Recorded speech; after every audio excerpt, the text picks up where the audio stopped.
Hola amigos, ¿qué tal? Romani periodista, saludándoles como siempre en cualquier lugar donde ustedes me vean, de noche o de día. Mi corazón en especial esta noche es suyo, porque hoy vamos a hablar pues de las calaveras. De las calaveras. Este no es un altar de muertos, se los digo de una vez, es una decoración para hablar de nuestro genio litográfico, el señor José Guadalupe Posada, que es el autor de casi todas las calacas que hasta la fecha se siguen vendiendo en todos los lugares de la Ciudad de México y de hecho de toda la República, en 1000 versiones.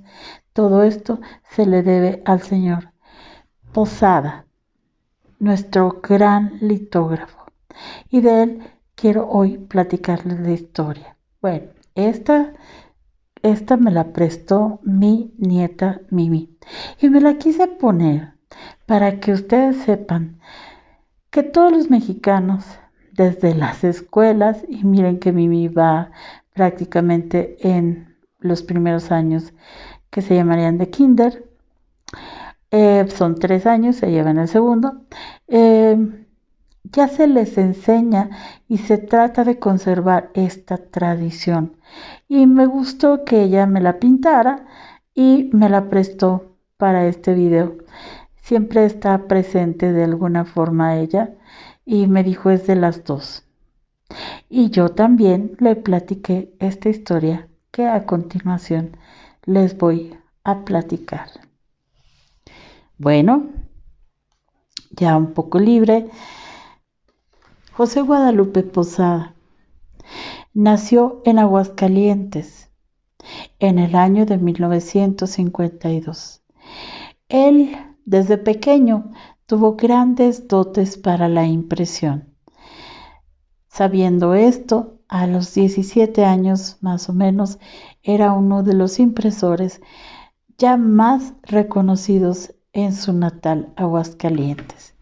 De allí pasa a León, Guanajuato, en donde está un tiempo, pero no de aprendiz. Su dote era maravilloso. Él tenía esa facilidad de comunicar a través de un periódico, de una hoja, los sucesos importantes del México de Posada.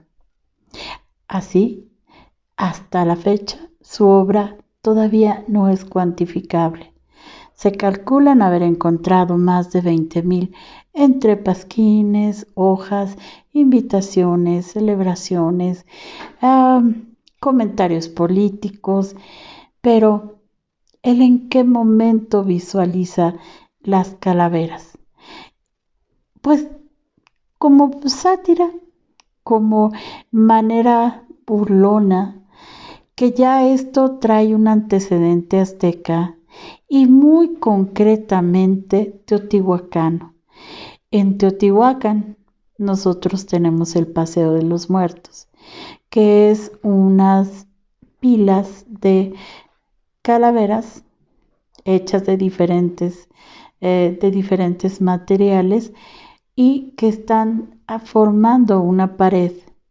Entonces, esto de las calaveras, Posada lo realiza, lo materializa, pero en realidad recoge nuestras raíces teotihuacanas y nuestras raíces aztecas, en donde ya la calavera estaba presente como una identidad de pueblo. Y esto es lo que él va recuperando a través de sus panfletos. Había gente que le contrataba para hacer sus esquelas, curiosamente, y también, ¿por qué no? Las cosas para los matrimonios. Él como un grabador hacía cualquier trabajo que se le pidiera. Él llega en un momento dado a la capital, es decir, a México, Distrito Federal, y pone su taller. y su fama es inusitada porque ya se le conocía por sus muy famosas calaveras, en las que él a través de ellos hacía mofa de las cuestiones de la época. Incluso llegó a hacer muchos cuentos de terror que se vendían en hojitas por todos lados, en donde eran inventos. Sus calacas llevaban a tener dos cabezas o hablaban de los asesinatos que habían ocurrido, y si no habían ocurrido igual también se los inventaba. Pero también Posada tenía una parte muy, muy seria para hablar de las calaveras, y esto se da en sus contribuciones en El Ahuizote y El Hijo del Ahuizote.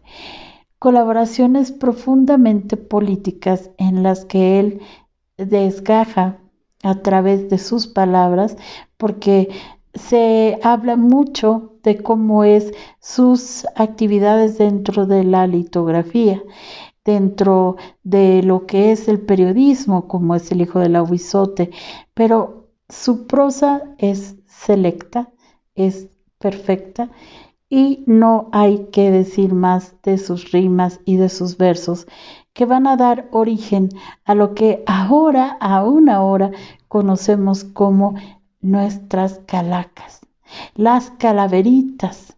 Eso que la primera calavera conocida es esta oda al panteón y a los muertos que están vivos, pero que en juego lo hace Posada.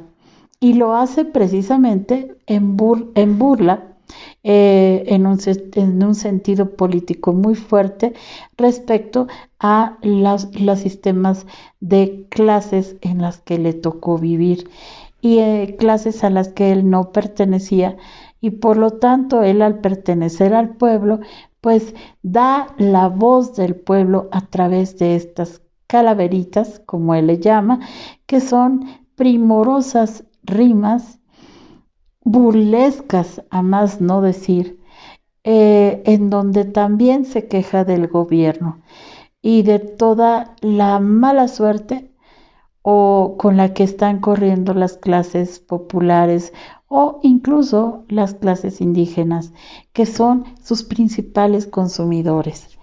Ahora, ¿cómo era Posada? Bueno, José de Guadalupe, le decían Lupe, sus amigos, y él tenía su taller pues en lo que era el centro de la ciudad.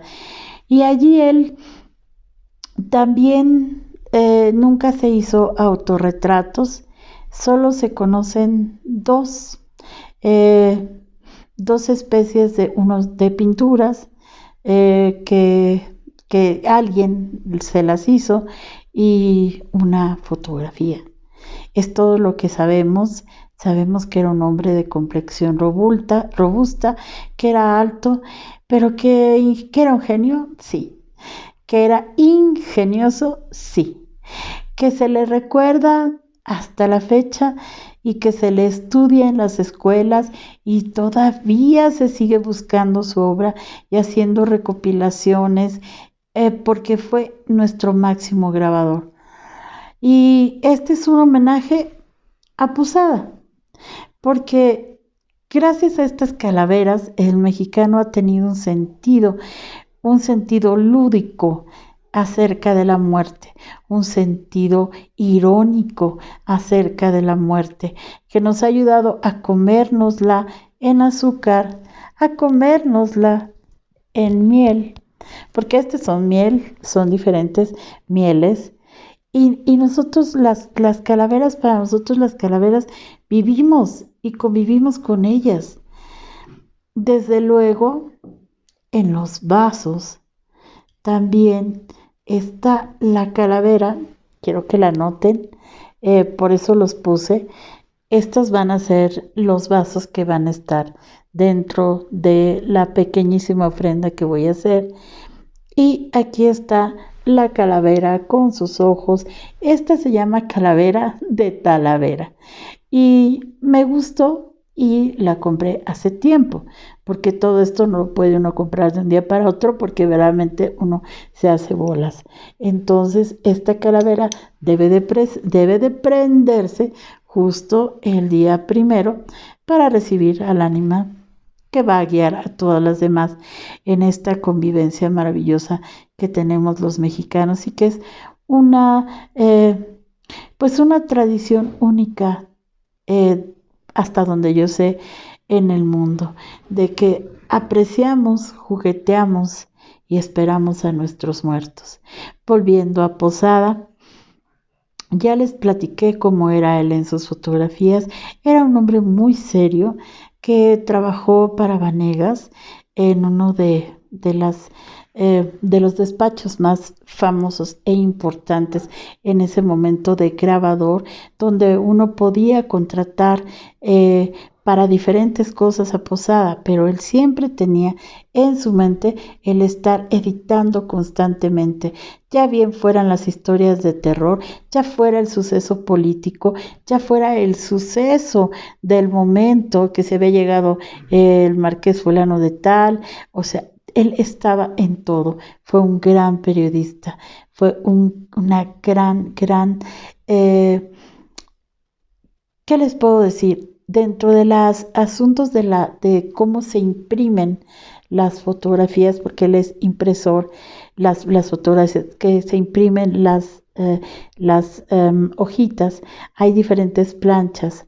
Bueno, dentro de esas planchas que se preparan en metal, José Guadalupe Posada fue innovador en cuanto a los metales que se utilizaron, haciendo este sistema de planchado en la gráfica mucho más ágil, sencillo y sobre todo eso nos ha permitido conservar su obra porque en verdad fue un innovador en ese sentido. Él buscaba los materiales y era tan acucioso que también en lo que él escribía, él innovaba también en cuanto a las letras. Ustedes ven ahora en la actual computadora que podemos seleccionar la tipografía que nosotros queramos. Pues imagínense que mucha de la tipografía que utilizó José Guadalupe Posada fue hecha a mano por él y después pinceleada, ejecutada forjada en algún tipo de metal y así se daba él el lujo de buscar la letra. Entonces es un gran innovador en cuanto a la tipografía se refiere, sobre todo a la manuscrita. Y en eso es también un grabador que se adelanta a su tiempo y es absolutamente maravilloso el ver todas las aportaciones de Posada. Pero bueno, en México se le quiere, en el mundo se le requiere, porque siempre hay estudios acerca de Posada y sus muertos, porque para él todo estaba lleno de un universo de calacas, como le llamamos aquí. Entonces les muestro que en las escuelas pues se aprende esto y mi nieta es muy pequeña, sin embargo, sabe perfectamente todo lo que va a pasar este 1 y 2 de noviembre. También podemos encontrar este tipo de gráficos que de alguna forma provienen también de las calacas de Posada. Las muestro a la cámara. Esto se adquiere en cualquier lado. Así era lo que tenía Posada, pero aquí decía el hijo del aguizote, y aquí traía todo un artículo y unas calaveras que parecían verdaderamente tener vida. Y también encontramos las carabacas que las hacen prácticamente para que los niños estudien y las podemos encontrar de todo tipo. En México siempre hay calabacas, eso sí, la calavera es algo que tiene una gran conjunción con el mexicano, porque es nuestro arquetipo que nos identifica como raza y nos pluraliza. Y esto viene, les digo, desde los teotihuacanos y los aztecas, y es Posada en sus grandes grabados quien retoma y da colorido, le da sensacionalismo a las calacas, porque bueno, hay unos cuentos que se pone de terror, que verdaderamente eran maravillosos, y él es requerido por la gente de México, por el pueblo de México. Así es como él crea la calaca Catrina, que es conocida en todo el mundo porque es una calaca que lleva una pamela y que viene vestida pues muy como una gran dama, pero cuando él la hace le llama la Catrina Garbancera. ¿Y por qué? Porque es una burla. Él dice, bueno, la gente que no se quiere creer mexicano, que se, que se cree que es turista y que a lo mejor nació en los Estados Unidos, en España, en Italia, y no quiere reconocer que come frijoles para ellos, para aquellos que no reconocen que comen frijoles, que son mexicanos, para ellos hago la Catrina Garbancera. Y esta Catrina de pronto cobró una fama mundial porque era y es hermosa y es uno de los maquillajes más recurrentes de esta época. Pero en el momento en que crea la Catrina Garbancera es para burlarse de todos aquellos mexicanos que no se reconocen como tales, que son capaces de decir que comen garbanzos para no admitir que unos ricos frijolitos con una tortillita y un chile verde están en su mesa. Por eso es importante la Catrina. Por eso es vital nuestra Catrina, que ahora se hace en tercera dimensión, en papel maché, se hace de miles de formas, pero es gracias a él que tenemos esta Catrina. Y desde luego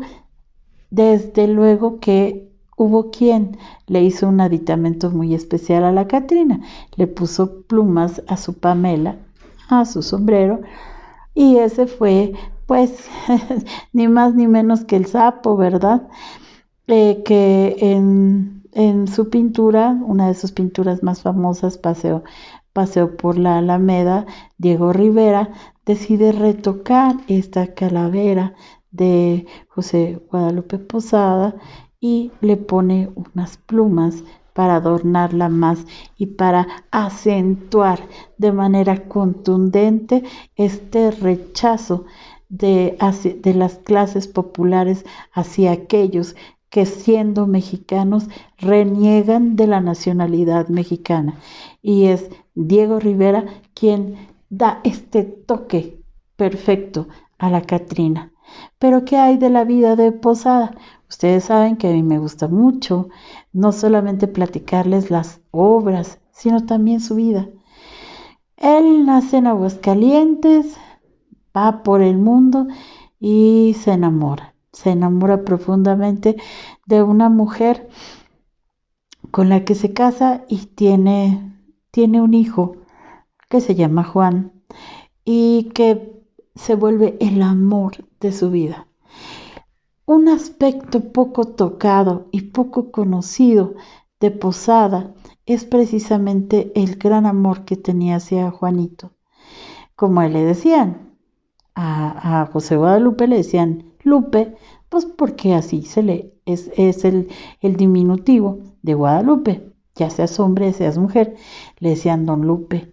Entonces él estaba orgulloso de su hijo Juan y él estaba seguro que él iba a destacar en las artes gráficas porque se las enseñó desde muy pequeño y efectivamente el chico a los 14 años ya manejaba varios tipos de impresión para, para que su papá le había enseñado. Entonces había él adquirido casi por asunto genético esa gran habilidad de Posada de poder recrear los ambientes, de poder dominar la ironía y era el orgullo de su padre. Así es como ellos deciden. Vivían muy cerca de la Academia de San Carlos, en el centro de la Ciudad de México, cuando decide que su hijo no debe de ir a la Academia de San Carlos, porque eso es para pintores y no para impresores. Y en ese momento él hace la distinción entre el arte de la impresión, la cual adoramos los periodistas, porque gracias a esas cajas, gracias a esas formas metálicas en donde se reproduce y se reproducen las hojas, es que llegan los periódicos al pueblo y se comunicaban, y aún a la fecha existen periódicos y espero que existan durante muchos años más. Y él distingue esto en su hijo y le dice, no, tú eres un gran impresor, así es que te vas a la escuela de impresión. Y allí el chico es recibido aproximadamente a los 16 años. Un poco después de haber cumplido 17 años y que sus padres festejan estos 17 años de Juan, Posada tiene que acudir a Aguascalientes y se va por breve tiempo, y en este momento su hijo desgraciadamente fallece. A los 17 años, él regresando de Aguascalientes se entera que su hijo no lo pudieron salvar de una epidemia de tifoidea y que ha fallecido. Y a raíz de eso, él en ese momento que estaba en plena construcción, nuestra famosa Catrina Garbancera pierde un poco la razón y no encuentra lugar, no encuentra momento en su vida donde él pueda llorar y entender que no va a regresar su hijo. Y se dice que por momentos perdía la razón. En ese momento también se refugia en el alcoholismo y toma de día, de noche, porque no puede sobreponerse a lo de su hijo. A partir de ese momento empieza el declive en cuanto a su producción. Ya no produce tanto, sus calaveras son más amargas, pero sigue uniéndose a la muerte, como el destino inevitable que tuvo su hijo y el destino que él busca. De su esposa nada se supo. No se sabe en qué momento se separaron, ni en qué momento se pudieron haber vuelto a encontrar. La verdad es que no hay vestigios de la esposa de Posada. Mucha gente dice y especula que tal vez ella regresó a Aguascalientes, pero no se han encontrado rastros ciertos. Lo único que sabemos es que él en 1913 fallece por un alcoholismo acelerado y que nos deja miles de hojas, que nos deja su Catrina y nos deja su dolor también, porque en ese momento sus discursos, sus calaveritas son más allegadas al dolor de la muerte, porque se le ha ido Juanito y no va a regresar. Siendo un gran artista mexicano, siendo un grabador reconocido mundialmente y cuya Catrina es conocida prácticamente en todos los lugares de este planeta, José Guadalupe Posada es llevado a los restos, sus restos son llevados a la fosa común y ahí le perdemos el rastro a este gran genio mexicano, nuestro genio creador de la Catrina. Y esta fue la historia del señor José Guadalupe Posada, el que nos dio el origen a todas nuestras calacas, calaquitas, lugares, a nuestras calacas. No tengo calacas de azúcar, pero tengo calacas de miel y a todo lo que, a ese gusto de comernos las calacas. Y también de decir calacas, de hacer calacas, nos unió este gran hombre, este gran grabador mexicano, a quien el día de hoy le dedico este video y para que ustedes conozcan la historia de nuestras calacas mexicanas. Romani Periodista, como siempre, mi corazón es suyo y este es un corazón de calaveras el día de hoy. Muchas gracias por su atención. Gracias y los espero en la siguiente.